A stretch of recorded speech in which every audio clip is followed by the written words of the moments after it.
A client once reached out to me about a design project, and after some briefing, he couldn't afford my design fee, so he left. Weeks later, I learned that he used an AI tool to design that same project. That's when it dawned on me that every designer needs to learn how to use AI to remain relevant in the industry. I spent 6 hours learning Google prompt engineering, and in this video, I will teach you how to apply it in your design process to design faster and smarter and still stay relevant in the industry.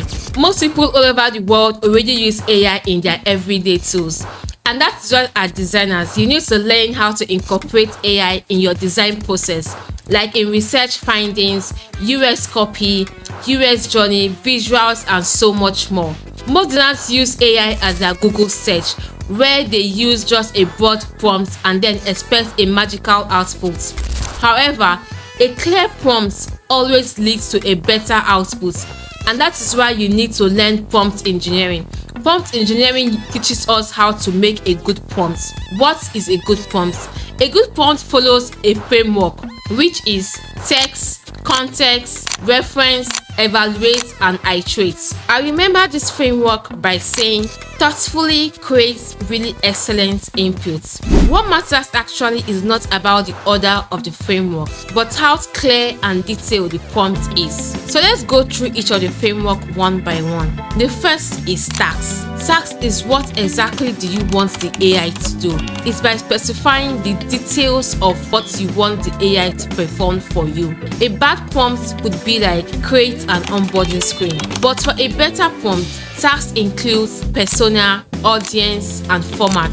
Persona, who do you want to sound like? And it could be like a UX researcher or a senior consultant. Now your audience, who is the product for? It could be African markets or people who find it hard to save money using mobile apps. Now, your format could be the output of how you want your AI to be.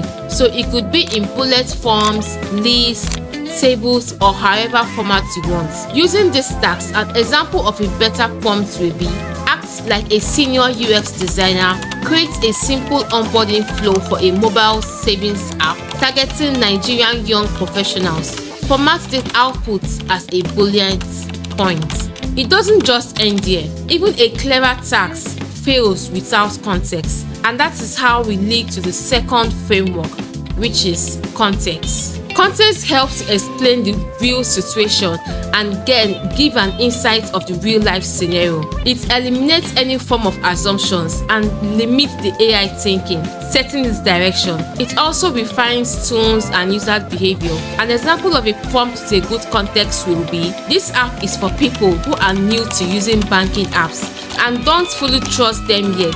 The onboarding should quickly build trust, clearly explain what the app does, and use simple, everyday language. The tone should be friendly and reassuring. Which leads us to the third framework, which is references. References serve as an inspiration. This is where you cite examples of what you want the AI to mimic. It could be experiences of what you've done in the past or what you envision the output to look like. There are different types of references. It could be zero-shot prompting. This is where no examples were used. Single-shot prompting. This is where only one example were used. And few-shot prompting. This is where multiple examples were used. There are best practices when it comes to references. For one, use transitional phrases. This is where you use phrases like use the following examples or refer to these screenshots. Two best practices is use headings. This is where you label your references with headings. In another way, to be able to clarify your examples within the prompt. The third best practice is using XML style. This is where you put in an XML tag. Within the XML tag, you input your example. Which leads us to the next framework, which is evaluate. Here you are trying to check if the output actually solves your problem or the user's problem. So you are comparing it with the tags and the context and deciding if you are moving ahead without outputs or not. And the next framework is now iterate. So by checking what didn't work, you can refine the framework either by refining the tone or the context to match what you actually want. There are different methods of this iteration. The first is the revisit the prompting framework. This is where you change the context on the tone of your prompts. Second is separate your prompt into shorter sentences. Rather than writing a long text of prompt, you could break it down into steps. 3.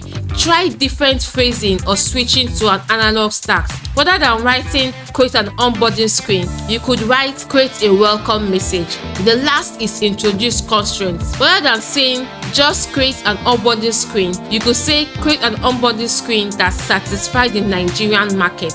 Now that we know how to design a good prompt, let's talk about the flow. We have prompt chaining. This is where you break your long goals into tiny deliverables. Here, the output of a prompt serves as a building block to the next prompt. Unlike we have for iteration, where you break your long prompts into tiny steps, here a prompt fits on the next one. Just like we have on our design process, instead of just writing create a UI design screens for this application, you could start by create the findings from this research. Then the next prompt will now be from the findings create a user journey. Then the next prompt is from this user journey create a user mapping. So the output of one prompt serves as a building block to the next prompt. Inside this prompt chaining, there are even more powerful techniques. You could use chain of thought. This is where you are trying to understand why this AI is bringing out this output. You are trying to see the reason behind this output, and by so doing, you can easily spot where the AI is going wrong and refine it immediately. So you are trying to identify patterns and remove any form of assumptions from the AI. But sometimes you don't just want one answer, you want options. This is where tree of thoughts come into play. Here you are trying to explore different options and choosing what works best for you. So you are comparing alternatives and then exploring more on a particular choice that you must have chosen. It's just like when you are trying to generate an image. You can ask an AI, generate 3 possible images of an onboarding screen, for example.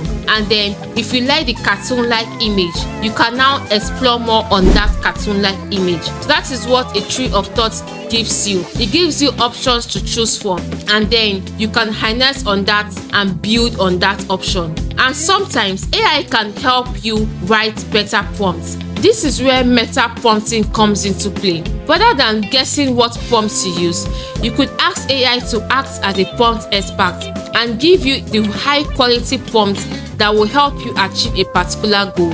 For example, you could say act that as a prompt expert and give me the best prompts to get my findings from this research. And just like that, you have yourself a very good prompt to make use of.